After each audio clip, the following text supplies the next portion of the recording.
recent changes to the New South Wales Planning Act are pretty significant. I've been practicing in this area of law for a little while, and before that it was a major concern of mine.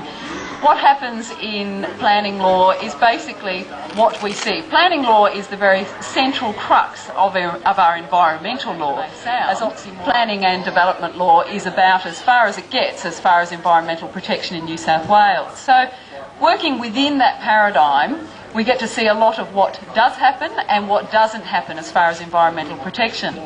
So very recently, for those people that don't realise, the Environmental Planning and Assessment Act was introduced in 1979 in New South Wales, and it was a pretty damn significant act. It was the first time in New South Wales we got comprehensive environmental assessments for planning. As I said, it's a community legal centre. We're engaging in these matters all of the time. All day, each day, we're getting phone calls from members of the community who are feeling very, very, very disenfranchised by the state government. I mean, these changes were opposed by the Local Government Shires Association. There was such a widespread opposition to some of the changes. And that is because, if I just go back to that 1979 that marked that real, quite incredible introduction to a new system of planning and development and environmental control in New South Wales, we've now, which was based on public participation, open, transparent decision making, and it also set up an independent arbitrator, being the Land and Environment Court, where members of the community, if dissatisfied with decisions, could go there to be heard. And then that independent body could have a look at what decisions have been made. So what the changes effectively do now, it's taking the power away from local communities. We're moving into a phase of technocratic decision makings where basically government knows best. Government thinks it knows better than what local communities know about what is right, what is good, and the merits of developments in local communities. So I can't stress enough what I am seeing from a legal perspective as a lawyer practicing in this area. The changes that we will see, the removal of appeal rights, the removal of participation rights, and just that ability for members of the community to even make submissions and have their say about a particular development.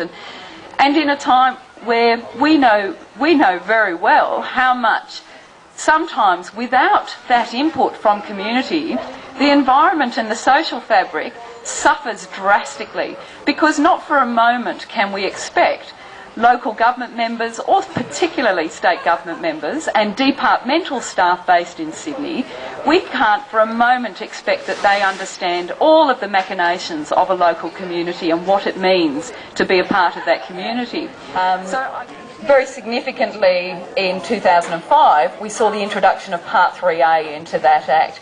That's a pretty significant amendment, and it's having a major effect throughout New South Wales on our planning law and development law.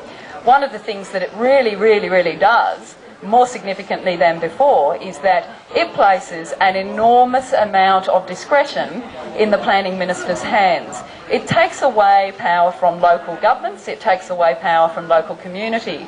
For example, an environmental assessment for a Part 3A project is determined by the minister. How thorough that will be is determined by the minister. It's a relatively ad hoc kind of process to our environmental systems and the development that infringes on those environmental systems.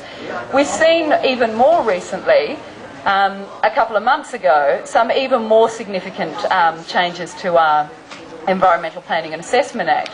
We're seeing changes to the plan making stage, so any rezoning application, any LEP making, the process for that now is significantly altered. Community participation is not necessarily guaranteed. It will be at the discretion of the minister.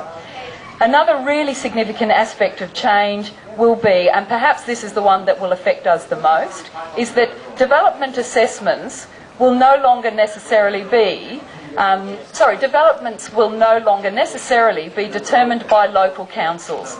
Development applications will be determined by either a joint regional planning panel or at the state significant development level, they'll be determined by what we call planning assessment commissions. It will be a very, very different system to the one we used to. Changes is the expansion of what will now be called complying and exempt development. No longer will there be a development assessment. If you're a neighbour living in a street and one person in the street proposes to build a brand new dwelling, no longer will you necessarily even know about it, no longer will council necessarily determine that development application. From now on, what we'll be looking at is a bit of a tick box development assessment application process.